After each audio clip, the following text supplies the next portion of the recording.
Okay, yeah, we go. Great. Yeah.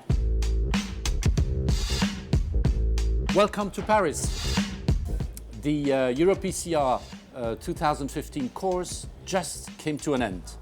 And Jean, I think it was a great success. Yes, William, with more than 12,000 participants. This year, the course covered the entire spectrum of interventional cardiovascular medicine. Of course, coronary artery field, treatment of structural valvular disease, peripheral artery disease, the treatment of hypertension and heart failure. So what we would like to do is share with you the highlights of the course, and why don't we start with coronary intervention? Okay, coronary intervention.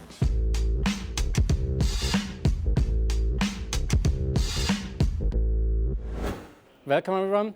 I'm happy to be here with three friends and colleagues, William Wijns from Belgium, Christophe Naber from Germany, and Thomas Crisset from France, discussing the highlights in coronary interventions of PCR 2015. Bioresorbable scaffolds are still a hot topic in our everyday practice, but was it really a hot topic at the Congress as well? I would say yes, because there has been a lot of discussion. Number one, we've seen preliminary and early data about new devices coming. There's a number of devices coming. And we saw some updates on real-world data. We didn't see any new trials, but the discussion was very practical. The discussion was, since we have now for the community, there are two devices available. And so the question is now on patient selection. Which is the right patient that I select? Which is the lesion that I can treat? We have first-generation devices, so we have some limitations on this topic. And then both of these scaffolds have different abilities. They have, unique profiles, and they have to implant it in different ways. And this exchange of tips and tricks, this very practical way, that was a big topic on this Congress, I think. William, what was the memorable for you in field of coronary interventions? I was very impressed by some of the new invasive imaging studies, but I tell you, to me this year, what I was most impressed with is that CTO intervention really has displaced the frontiers of what we can achieve with coronary intervention. You see amazing results, acutely at least, with some of these techniques that now allow to reopen vessels that have been occluded for decades. And I can see that there is a lot of interest from more colleagues to learn on how to perform these procedures successfully. So there was a lot of interest in learning these techniques step by step and becoming a good CTO doctor. Very impressive. Thomas, the great debate this year was about double antiplatelet therapy. What new bring home from the Congress? Yes, it's true. It was on Tuesday. The great debate about DAPT duration was chaired by Andreas Bomba and Martin Gillard. And I think the great debate nicely highlighted the difference between the evidence, the scientific evidence, which try to find one solution for all the patients, and the practice, in which we try to find a solution for one individual patient. And I think it was very well discussed during the great debate that at the end the DAPT duration cannot be the same for all the patients and all the stent, all the PCI. And we have to tailor it. And we have to tailor it based on the PCI for the prevention of stent thrombosis, according to the stent we implant and the type of PCI. But also to tailor it based on the patient clinical characteristic. And interestingly, the recent data, especially the DAPT study, in this study, the patient risk profile really drive the benefit of the long-term DAPT duration. And I think that's really an important message for the community to realize that we should base our DAPT duration based on the patient. And also it will be also a dynamic decision. We always try to define the DAPT duration just after PCI. But we know that during the first year, some patients will experience recurrent ischemic events, others will bleed. So we don't know how patients will behave during the first months after PCI. So we can plan DAPT duration just after implanting the stent. But in half of the case, at least, this decision will change according to the patient outcome. Thank you very much for pointing out all these highlights. Thank you. An important topic of cardiovascular intervention is structural heart disease with, in particular, the expansion of the intervention to the 4 valves. So let's go to the highlights of structural heart disease.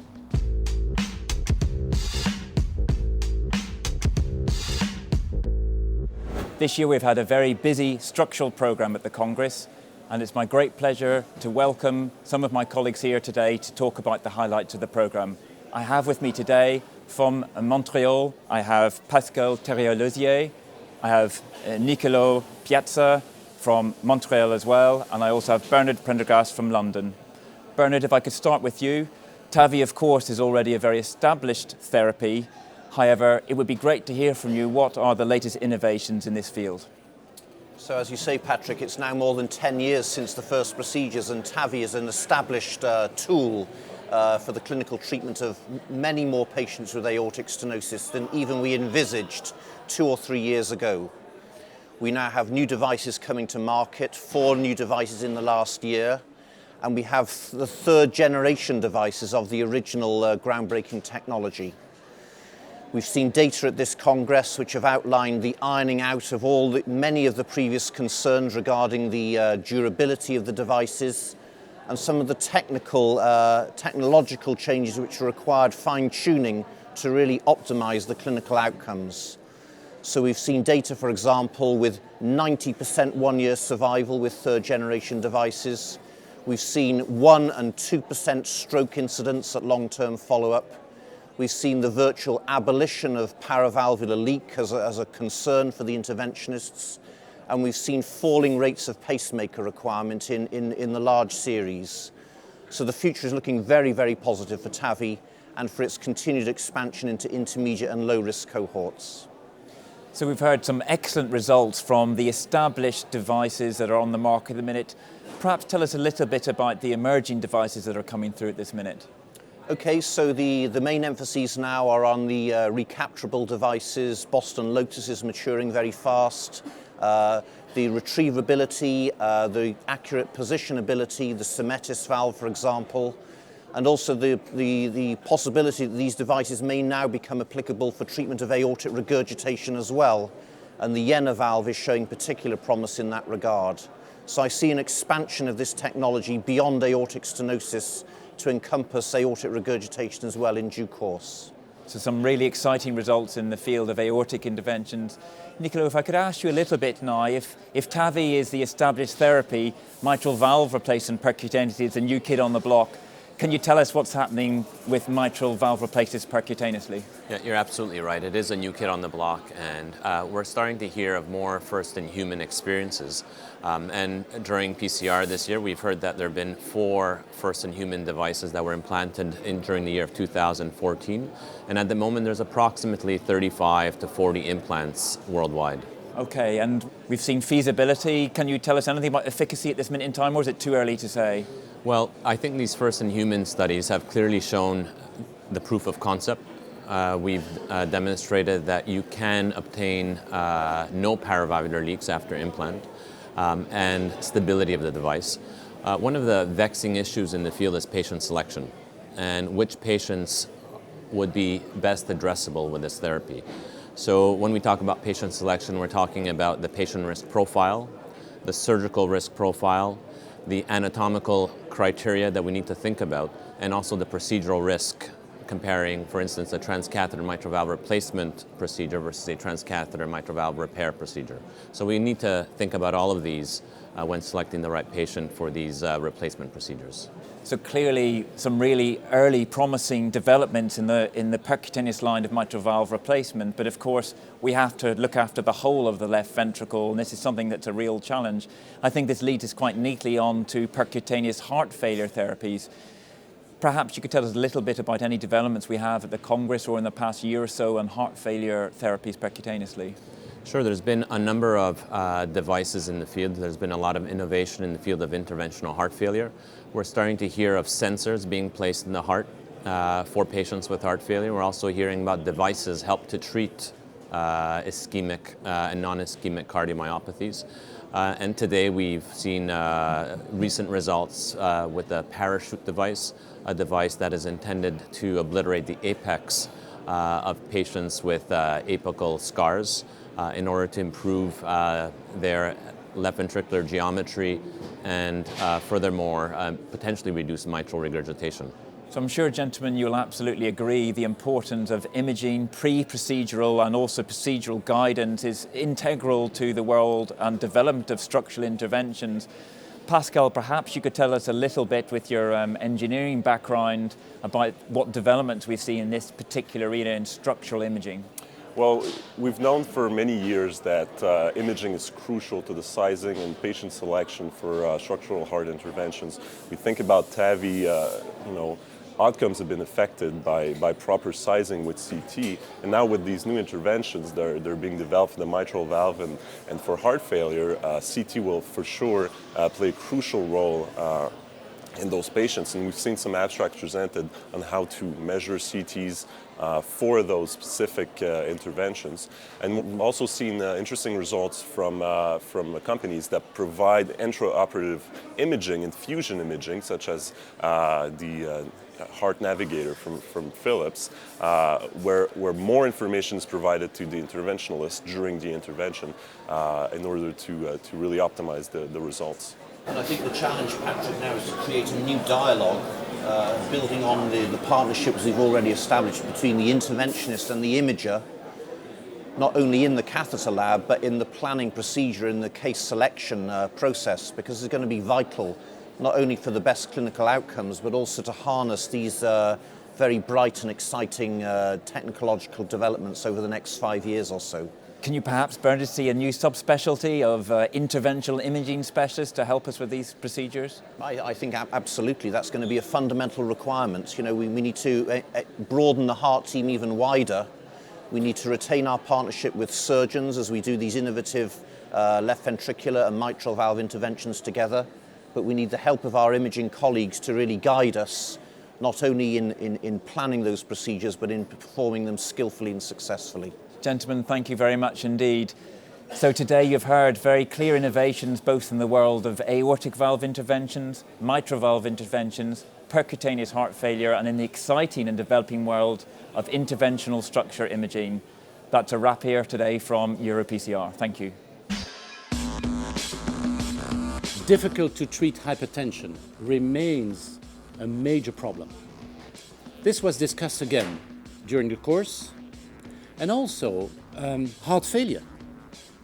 We do witness an increasing role of device-based therapies in the treatment of heart failure. So let's share the highlights of this part of the course.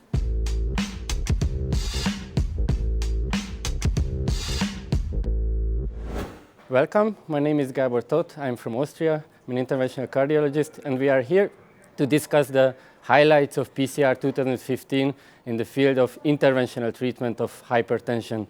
Warm welcomes to Atul Pataf from France and Felix Mafou from Germany. A couple of years ago, there was a huge enthusiasm about the interventional treatment of hypertension, and afterwards there was some decline. So what do you think? Where are we now? What have you seen in the PCR? Yeah, I agree that there was huge changes and new episodes in the field, but basically what you have to keep in mind is I think the field is back, and what we have learned during this meeting is that there have been a number of studies showing that there is a need to reassess the therapy, interventional treatment in the field of hypertension. I think one first very important study is the French Diener-Achtien study, which has been published recently in The Lancet, which is a study where basically renal denervation was superior to optimized antihypertensive treatment, and the study was conducted in a very nice way, and the results are clinically significant. There was also a lot of discussion about a study called the Prague study, again, which showed that renal denervation in this open-label prospective randomized trial was able to reduce blood pressure as good as an optimized antihypertensive treatment, but without the side effects. So I think after Simplicity 3, new studies which are positive were giving a very strong signal and the need to reassess the therapy for the future. Felix, what are the main memorables of EuroPCR 2015 for you? That's a good question. We had a very interesting session talking about the procedure itself, the ultimate target of renal denervation, the sympathetic nervous system located around the renal arteries actually. We learned that the anatomy is different than we initially thought. The nerves are traveling around the artery. They are coming closer whenever you go distal. So there is potentially a good treatment segment actually to induce treatment effects. We can potentially reduce treatment variability. And we discussed that during a session here at EuroPCR, also new treatment strategies, optimized treatment strategies. And we know that we have to reconcile the evidence in terms that we have to conduct future studies. And we had an interesting session where we updated the community on what is ongoing now in renal denervation in terms of future studies that will be released soon or included the first patients. And that were very memorable moments for me here at EuroPCR. And when we look at the future, what is your prognosis? Where is this therapeutic field approaching to? So I do think that the pathophysiology is there. We have a lot of interesting concepts actually, and we have, as Atul mentioned, data that supports the concept, although with mixed results. And we do need clear proof of concept studies in the next steps, which show that renal denervation lowers blood pressure in hypertensive patients off medication. That is a hot topic here. So a couple of new studies will investigate whether or not renal denervation is lowering in patients who are off medication, not taking antihypertensive drug, a pure patient population. But long term, of course, the question is whether renal denervation lowers blood pressure in patients on medication. And there are studies where both subgroups will be investigated. And I think that is needed urgently now for the field and for the community to reconcile the evidence around renal denervation. Atul, what is your point of view on the future? Well, I think that renal denervation is part of a huge change which is going on in the field, interventional neuromodulation in hypertension. So I think that it's really time now to understand further the action of these devices, maybe reassess how these devices can be used in the field, and also expand beyond hypertension the need of these interventional therapy, maybe in heart failure, maybe in more complicated patients or less complicated patients. So we're getting more and more approaches, and that's just to add to what Atul said. We're getting approaches, mechanical approaches to treat hypertension, the creation, interventional creation of an AV fistula. We do have stimulators of the baroreceptor, vagal nerve stimulators, so the armamentarium of potential treatment options to treat hypertension, heart failure, atrial fibrillation is there, and there's a huge need for future clinical research to investigate how these tools can be used in selected patients. So we have more and more targets. The future looks bright. Thanks for sharing your opinion. Thank you.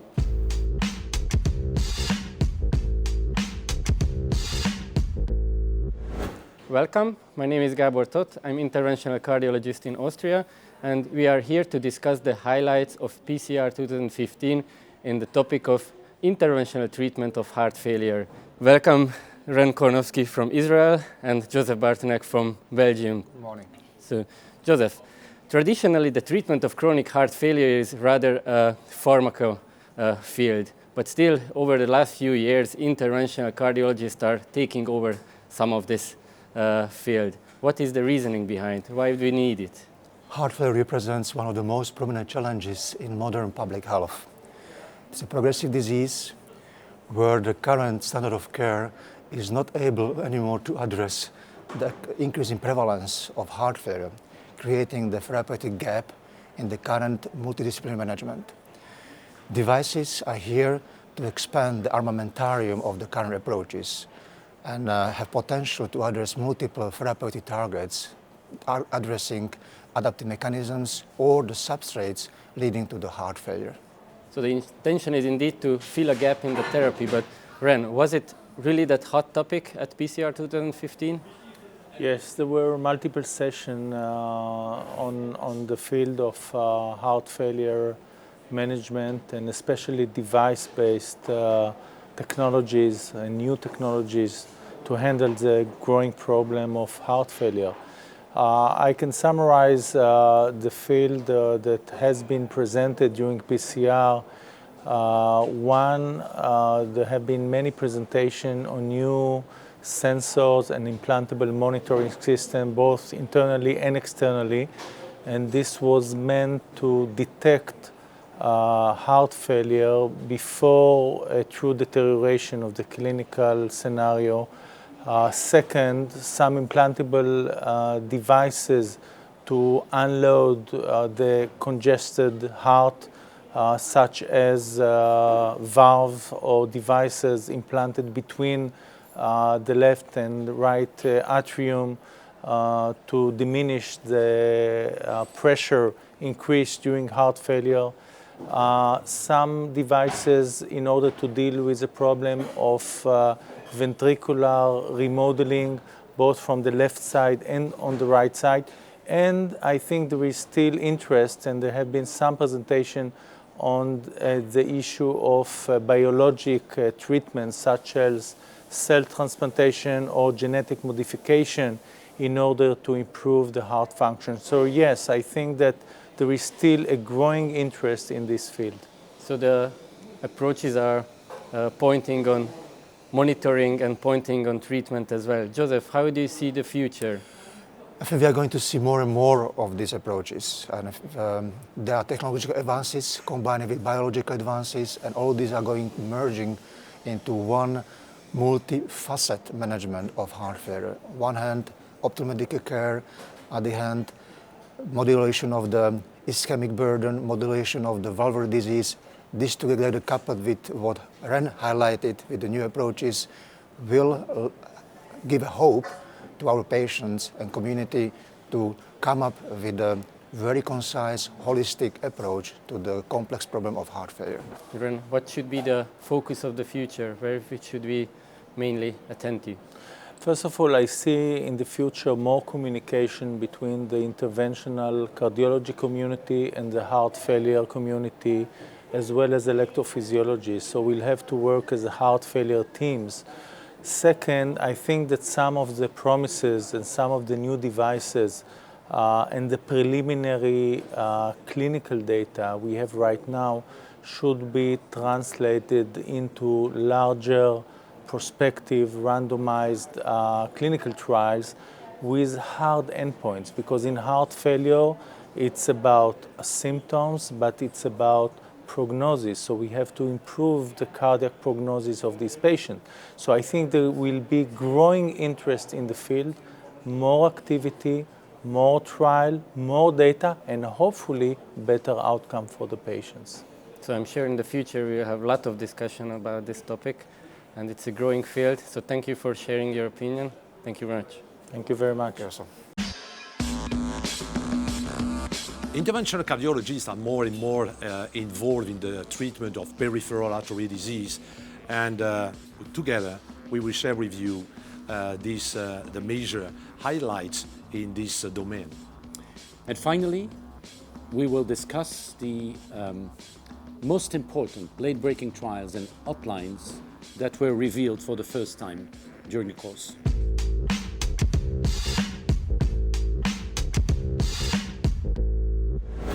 Hi, my name is Robert Byrne from Deutsches Herzzentrum in Munich in Germany, and I'm delighted to be here at EuroPCR 2015. We've had some very interesting discussions and data regarding peripheral interventions, and with this in mind, it's a real pleasure to be joined by three experts in peripheral interventions. And I'll welcome Alberto Cremonese, who's also course director, Thomas Zeller from Germany, and Antoine Sauguet from Toulouse in France. Gentlemen, welcome and thank you for joining us. Alberto, maybe I'll start with you. And we have had some recent data and developments regarding carotid artery intervention. We've had some new stents and some new access techniques. Maybe I might ask you, first of all, to tell us about some of the new stent development data. We have to say today that there is really something new in the skyline of carotid artery stenting. Why? First point is that we have micromesh technology for stenting. What does it mean? We have double layer mesh stent for improving the scaffolding during our procedure and for covering more plaques which can be really embologenic. For this reason, we think that with this kind of technology, we can reduce not only the procedural complication, but also the post-procedural complication, which counts for the 2/3 of the entire 30-day late embolic events. And what have we learned about these stents from recent studies? So actually, we do not have a lot of science behind this kind of new technology. What we are collecting now is something related mostly to two stents. One is the C-Guard from M-Guard, and the other one is the Road Saver from Terumo. Now we are collecting data, and we will show this data probably, I think, in 1 year. Okay. And should we use these devices with embolic protection devices? Are they thought of as synergistic therapy or instead of embolic protection? For the time being, I think that we have to continue to protect the brain with embolic devices. For the future, we will see. Probably we can reduce the use of embolic protection with this specific kind of stent in asymptomatic patients. So some interesting developments regarding new stent technology. What about new techniques for access to the carotids? Just today we have seen something very interesting in live cases done in Cotignola and done in Toulouse. Radial access. Radial access is very part of the DNA of interventional cardiologists. Through 5 French long introducer, we can today do a very safe procedure, a very effective procedure. The only thing I have to outline is we need through 5 French devices, means stent, otherwise is almost impossible. Okay, so this seems like a very feasible approach for treating the carotids, but we still need some development with regard to the stent technologies. Absolutely, yes. Okay. So Thomas, maybe I'll ask you, I know that you have been involved a lot in drug-coated balloon therapy in the peripheral area, and I know also that we have had some interesting data regarding superficial femoral artery therapy and also below-the-knee therapy.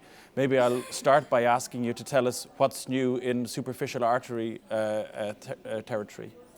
Well, there had been some data presented during the meeting by Dirk Scheinert from Leipzig. He presented the subgroup analysis of the long lesion subset of the IMPACT Global study, which is a study kind of all-comers registry, including 1,500 patients treated with femoral popliteal disease with the IMPACT Admiral balloon. And he presented a long lesion subcohort analysis, which included a mean lesion length of more than 25 centimeters, basically. And the interesting outcome was that the lesions that had been treated with single drug-eluting balloon angioplasty, so no provisional stenting, turned out to have the same patency at 1 year as the ones that had been combined with stenting. So on the first glance, that would mean that stenting does not add any additional benefit to the use of drug-eluting balloons. But I can tell you, based on our own experience, having enrolled a lot of those patients, that stenting had to be performed, otherwise the acute success wouldn't have been saved. So you cannot conclude that DB plus stenting is as good as DB only. That's a differential indication. And how do we better select the patients who need stenting? Of course, we're used to seeing a lot of dissection, particularly in the superficial femoral artery when we treat these patients. Is there some simple advice you can give to people to decide when they need to implant stents to ensure a good acute result? Well, basically, the main indication for stenting after using drug-eluting balloon is recall. Acute recall based on calcification, either eccentric calcification or really long-distance severe calcification. That's a clear indication for supporting the vessel with a scaffold, like a dedicated stent, like superior stent or something like that, in addition to DEB. Otherwise, dissection, as long as not flow limiting, is not a clear indication for the use of stents. So I think some definitely promising data with drug-coated balloon technology in the SFA. What about below the knee? I know there has been some controversy with regard to drug-coated balloons in below the knee. Maybe you can update us on some recent data on below the knee? Yeah, well, during the meeting, Professor Brodmann from Graz did present the 1-year data of the BIOLEX P2 study. which was a kind of pilot-driven study comparing the Paseo 18 Lux balloon in the use of the treatment of BTK lesions as compared to plain balloon. This was a very small study, 72 patients enrolled, and I had the pleasure of being the PI, but Marianne Brodmann enrolled the most patients, so she had the privilege to present the data. It was a questionable privilege because this is, in addition to Impact Deep, another study which turned out to be negative in terms of showing a clinical benefit of the use of drug-eluting balloons. However, the good news from this study is that there was no signal towards more amputations which came from the Impact Deep study. But basically, restenosis rate was comparable and there was no benefit in terms of clinical outcomes. But on the other hand, it was safe. BTK lesions, certainly a challenging subset, and these are patients who tend to have complex disease patterns. I know, Antoine, you have experience in this area, and maybe you could share with us some insights into new techniques for recanalizing BTK, which we've been hearing about at this meeting. For sure. Thomas discussed the strategy and the material we have to use after the passage of very long occlusion of BTK arteries, but sometimes when you have some problem and when it's impossible to recanalize the artery and to assess the distal outflow of the arteries, we need another option. Mainly we go by an antegrade access and we start to recanalize the artery at the beginning of the occlusion and try to get in the run of vessels and re-entry more distally into the vessel. If you failed for this antegrade access, you could go by retrograde access, but it's quite difficult to make some puncture in some patients. And a new technique was developed to try to assess a re-entry after a subintimal recanalization, was to put the balloon in front of the re-entry site and to inject some iodic contrast to create some re-entry point, some subintimal recanalization to the true lumen. Mm-hmm. And are there particular specialized devices that we need in order to perform this re-entry from the subintimal space, or are these techniques that the interventionalist can use with standard equipment?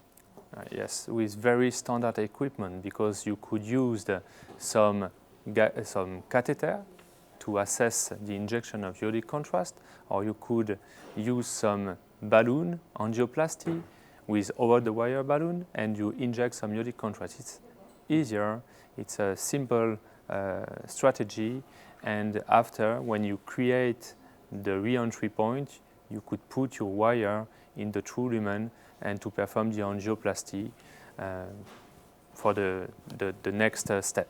I know working in the subintimal space is something that has been gaining increasing traction in the coronary area. What do you think are the next steps that we need to take with this technique in the peripheral area? It's not for the technique. The next step will be to ensure a good patency of this technique, and probably we could discuss the use of very long balloon with long inflation, and maybe, but it's too early, the use of drug-coated balloon with some modified technologies for the drug-coated balloon to be sure that the drug will be delivered in the vessel wall. Well, I think some very interesting presentations, some very interesting data here, lots of discussions around peripheral intervention at EuroPCR 2015. I think all that remains for me is to thank you, gentlemen, Alberto, Thomas and Antoine, for taking the time out to join us today. And I'd like to thank you, the viewer, for tuning in to watch. Thank you.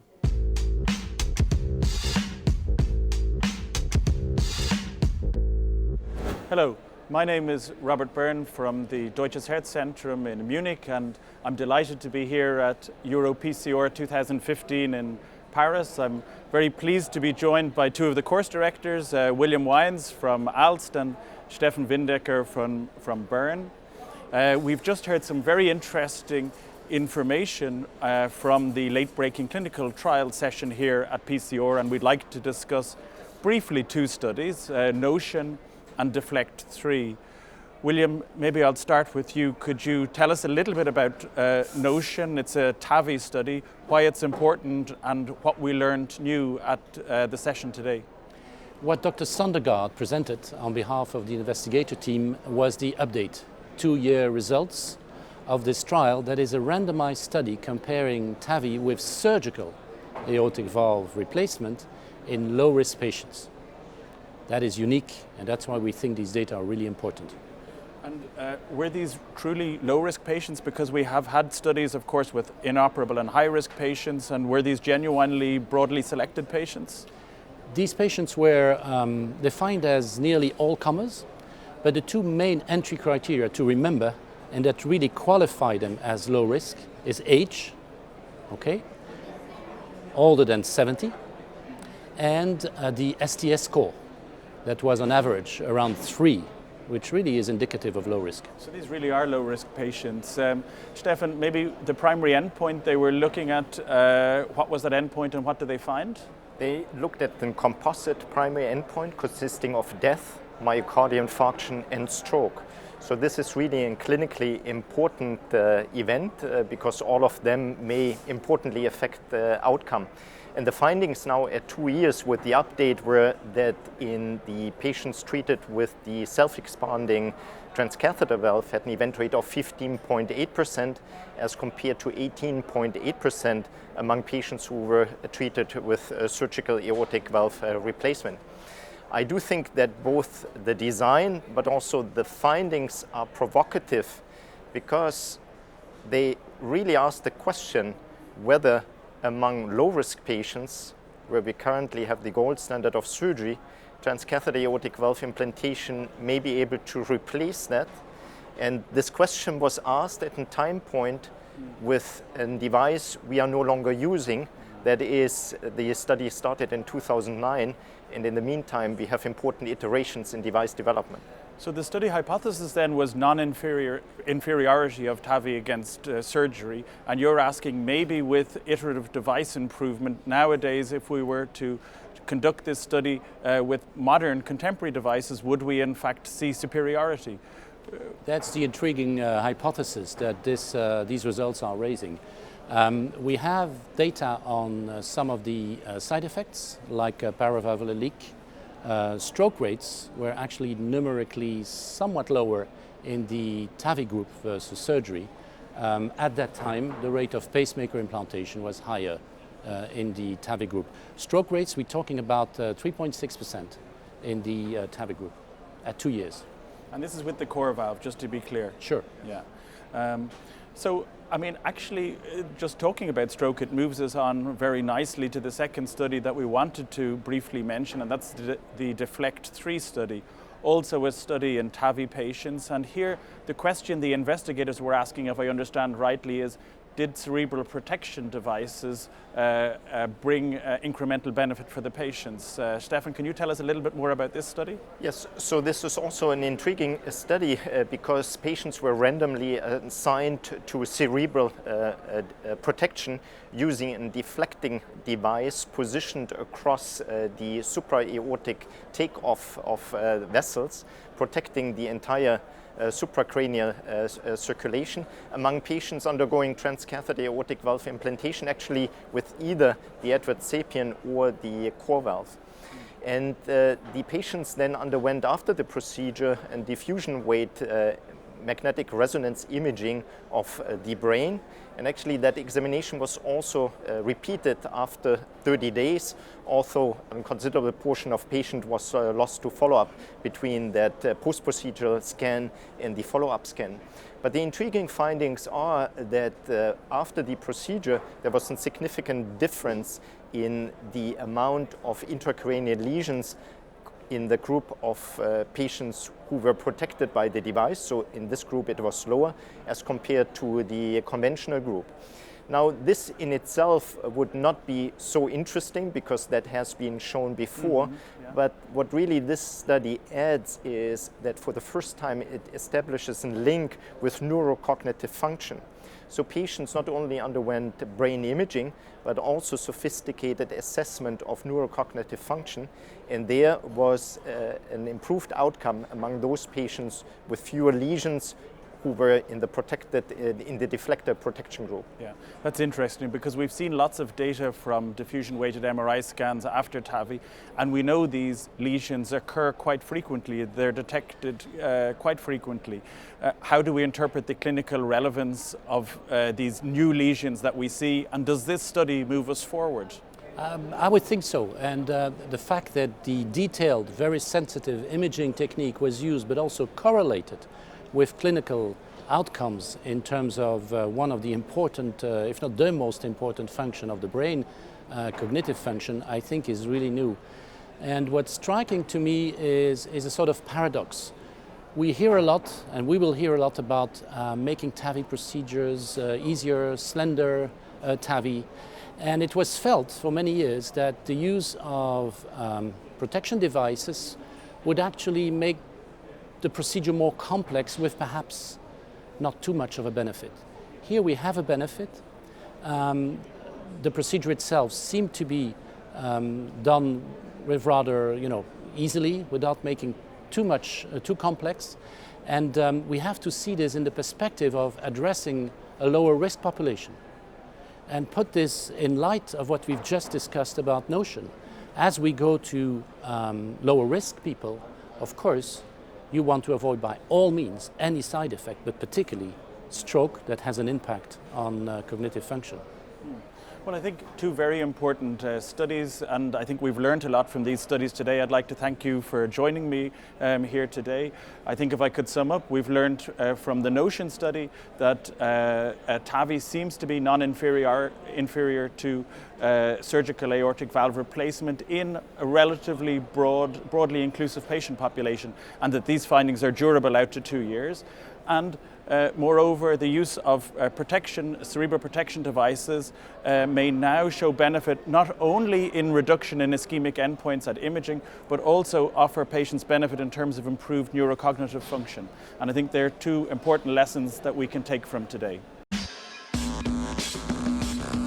We hope that these highlights were useful, were relevant for your practice, and really interesting.